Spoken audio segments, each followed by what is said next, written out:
Good morning to मेरे सभी प्यारे बच्चों। जैसा कि आप सभी को पता है कि हमने part 1 gender, caste and religion chapter political science class 10th chapter 3 start किया था। आज हम उसी के सेकंड पार्ट को कैरी ऑन कर रहे हैं, जिसमें हम पढ़ेंगे कि किस तरह से इंडिया में महिलाएं यानी वुमेन आज स्पेस तक पहुंच चुकी हैं, पर ग्राउंड रियलिटी अभी भी उन चैलेंजेस को दिखाती है जिनसे हर इंडियन लड़की गुजरती है। घर से लेकर वर्क प्लेस तक इक्वालिटी का सपना अभी पूरा नहीं हुआ। So these notes will show the real picture of women status in India. Here the topic comes that status of women in India, and the first point is literacy rate. Education gap between men and women. Literacy rate बच्चों जो होती है साक्षरता दर in India में female literacy rate is lower than males. महिलाओं की जो साक्षरता दर है वुमेन लिटरेसी रेट मेल्स की लिटरेसी रेट से बहुत ज़्यादा कम है। सेंसस 2011 के डाटा हमें ये बताते हैं, जनगणना 2011 का डाटा हमें ये बताता है कि टोटल लिटरेसी इंडिया में जो कुल साक्षरता दर है वो है 74.04%। इसमें मेल लिटरेसी देखी जाए यानी पुरुष साक्षरता दर देखी जाए तो वो है 82.14%। फीमेल लिटरेसी की बात करें तो पुरुष के कंपैरिजन में मेल लिटरेसी के कंपैरिजन में ये बिल्कुल लो है 65.46%। Even though girls perform better in school, और हालात ये है कि लड़कियां स्कूल्स में बहुत अच्छा परफॉर्म करती हैं। Many drop outs due to family pressure focus on sons more than daughters, लेकिन फिर भी उन्हें स्कूल छोड़ना पड़ता है अपने फैमिली के प्रेशर के कारण, क्योंकि उनका ध्यान अपने बेटों पर ज़्यादा होता है बजाय बेटियों के। So if teacher says girls are brilliant, society says stop studying, and that's where the real problem begins. Why low literacy? क्यों है ये वुमेन लिटरेसी की जो रेट है वो मेल लिटरेसी से कम क्यों है?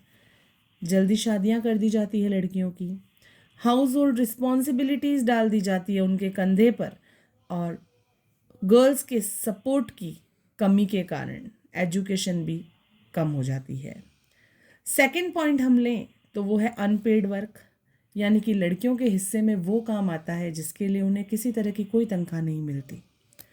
Millions of women work without being workers. बहुत सारी लाखों औरतें वर्कर बने बिना भी वर्क करती हैं। Women do more work than man daily. Women men से ज़्यादा काम करती है हर रोज, फिर चाहे वो कुकिंग हो, चाहे वो क्लीनिंग हो, कैरिंग हो, घर संभालना हो, जॉब करना हो, सारी बातों में।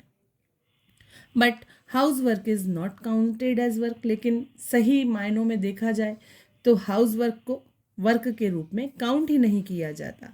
सो women's contribution looks invisible in the economy. तो इस तरह से हमारी इकोनॉमी में वुमेन का जो कंट्रीब्यूशन है, वुमेन का जो सहयोग है, वो भी दिखाई नहीं देता।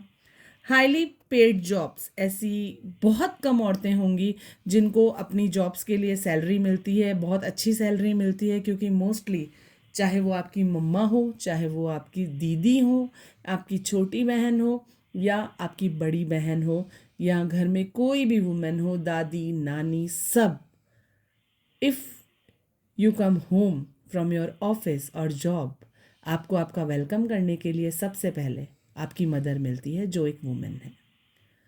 So she कुक्स, she cleans, she cares, yet the world says she doesn't work. This is the reality when a woman works 1 hour more than an average Indian man every day. Still not valued. ये reality है कि एक औरत हर दिन एक आदमी से average में 1 घंटा ज़्यादा काम करती है, लेकिन फिर भी इस चीज़ की कोई वैल्यू नहीं है।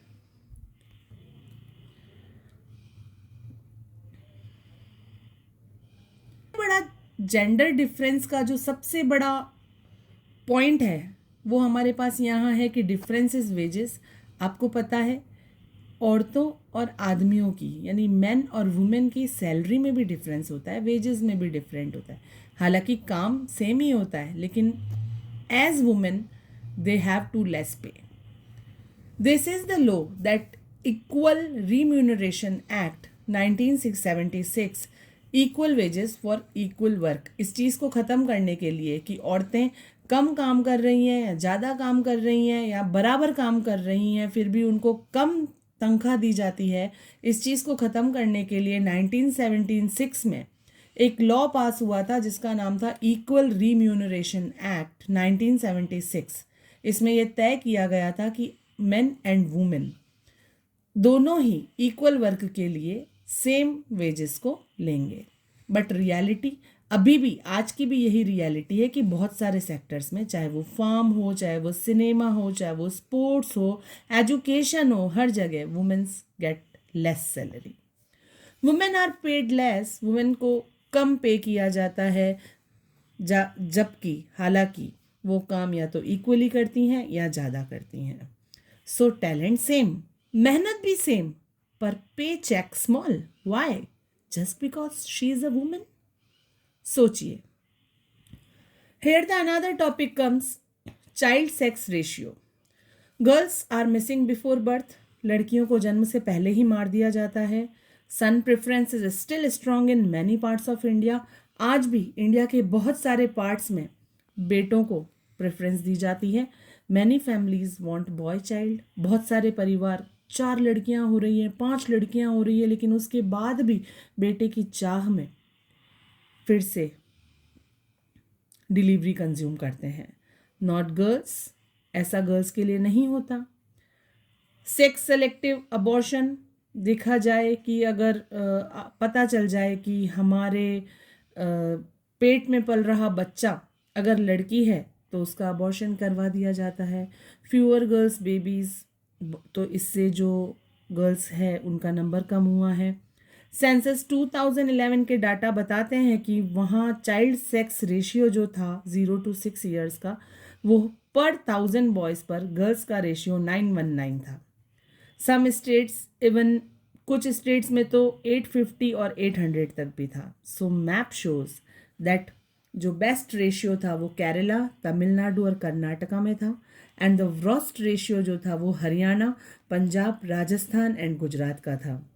यानी जो साउथ के जो स्टेट्स हैं यहाँ पर तो फिर भी कुछ अच्छी चीज़ थी, रेशियो अच्छा था, लेकिन हमारे यहाँ नॉर्थ में ये रेशियो बहुत ही वर्स्ट था. Every unborn girl asks only one question, why am I not welcome in my own home. तो इस बात पर मैं यही बात कहना चाहूँगी बच्चों कि India has talent in every daughter, but society must give them equal rights, equal respect, equal chance. Every unborn girl asks only one question. मैंने आपको पहले भी बताया था, but इसका आंसर यही होना चाहिए कि changes starts from home. Let's educate daughters, respect their works and celebrate every girl child. Because when women rise, the nation rises. Here's the another topic comes, women's political representation. Women in India face discrimination not only at home or work but also in politics. India की औरतों को ये जो भेदभाव है, ये जो discrimination है, ना केवल घर पर या वर्क प्लेस पर बल्कि पॉलिटिक्स में भी फेस करना पड़ा है. Where decisions for the nations are made, जहाँ पर देश के लिए डिसीजन बनाए जाते हैं. So why do we need women in politics? हमें पॉलिटिक्स में वुमेन की ज़रूरत क्यों है? तो बच्चों, इसका जवाब है कि अगर देश की आधी पॉपुलेशन महिलाएं हैं तो सत्ता और संसद में उनकी आवाज़ आधी क्यों? Women in India face discrimination not only at home और work but also in politics. Why do we need women in politics? Women's issues are often ignored by political leaders. Political leaders जो हैं हमारे, वो हर बार महिलाओं से related issues को, वुमेन रिलेटेड इश्यूज़ को इग्नोर कर देते हैं. एक्टिविटीज़ एंड फेमिनिस्ट्स बिलीव करते हैं, जितने भी फेमिनिस्ट लोग हैं वो बिलीव करते हैं, जो फेमिनिज्म को मानते हैं, जो वुमेन के सपोर्टर होते हैं, वो कहते हैं when women control political power women's problems will be solved faster, कि जब कोई औरत ही पॉलिटिकल पावर को कंट्रोल करेगी तो औरतों की समस्याएं जल्दी सुलझेंगी. If more women become elected representatives, अगर ज़्यादा औरतें, ज़्यादा महिलाएं इलेक्टेड रिप्रेजेंटेटिव बनेंगी तो बेटर डिसीजन हमारी वुमेन्स वेलफेयर के लिए भी बन पाएंगे. Because the women knows the pain of a women, that's why women must sit on the decision making chair. India की करंट सिचुएशन की बात की जाए तो पार्लियामेंट में वुमेन्स का रिप्रेजेंटेशन हमेशा लो रहा है. बात करें 2019 की, फर्स्ट टाइम लोकसभा में women member of parliaments 14.36% ratio में आया था. स्टेट असेंबली की बात की जाए तो वुमेन्स का शेयर स्टेट असेंबलीज में लेस देन 5% है. इंडिया उन लोएस्ट कंट्री में से एक है जिनमें वुमेन्स का पॉलिटिकल पार्टिसिपेशन ना के बराबर माना जाता है. इस ग्राफ को देख के ये पता चलता है कि किस तरह से जो फीमेल्स हैं इंडिया में वो पॉलिटिकल रिप्रेजेंटेशन में बहुत पीछे हैं. Nordic countries 42.3%, America 29.5%, Europe 26.4%, sub Sahara Africa 23.7%, Asia 19.8%, Arab states 18.6%, Pacific 15.6% and India 11.8. That is the worst ratio. So, reservation at local level, a big step forward. इसका मतलब ये है बच्चों की जहाँ देश पर, जहाँ नेशनल लेवल पर वुमेन की स्थिति अच्छी नहीं है, वहीं अगर हम लोकल गवर्नमेंट की बात करें तो एक बहुत बड़ा स्टेप लोकल गवर्नमेंट में वुमेन्स के लिए ये हुआ कि 33% seats reserved for women in panchayat and municipalities. 33% seat panchayat और म्यूनसिपलिटीज़ में वुमेन्स के लिए रिजर्व्ड है. और इसी लॉ के कारण today India has 10 lakh plus elected women leaders in local bodies. हमारी जो लोकल बॉडीज़ है उसमें 10 लाख से ज़्यादा इलेक्टेड महिलाएं आज लीडर्स हैं. So India lags behind almost all region of the world in women's political leadership, but ratio is changed in the local government. India is the land of powerful goddesses, but real life women are still struggling for political power. Here the another topic comes demand for reservation in parliament. Demand ये है कि 1/3 seats women के लिए लोकसभा और state assemblies में reserve होनी चाहिए. लेकिन 10 सालों से ये बिल आज भी पेंडिंग पड़ा है और इस बिल पर पॉलिटिकल पार्टीज के बीच में कोई एग्रीमेंट नहीं है. हर पार्टी वुमेन एम्पावरमेंट की बातें तो करती है लेकिन सीट देते टाइम सब चुप हो जाते हैं. So why is this reservation important? The answer is start from villages, reach the parliament. Women are already proving, but please give them a chance. They will lead the change. तो इस तरह से ये सोशल डिविजन्स जो है वो political issues बन जाते हैं. जेंडर इनइक्वालिटी एक सोशल प्रॉब्लम है, लेकिन वुमेन मूवमेंट्स ने इसको एक डिमांड के रूप में आज पूरे वर्ल्ड के सामने लाकर खड़ा कर दिया है. अब वुमेन लड़ती है इक्वल ट्रीटमेंट के लिए, इक्वल राइट्स के लिए, इक्वल पावर के लिए. So she doesn't want any special treatment, she just want equal chance to speak for her nation. Women have leadership, vision and courage.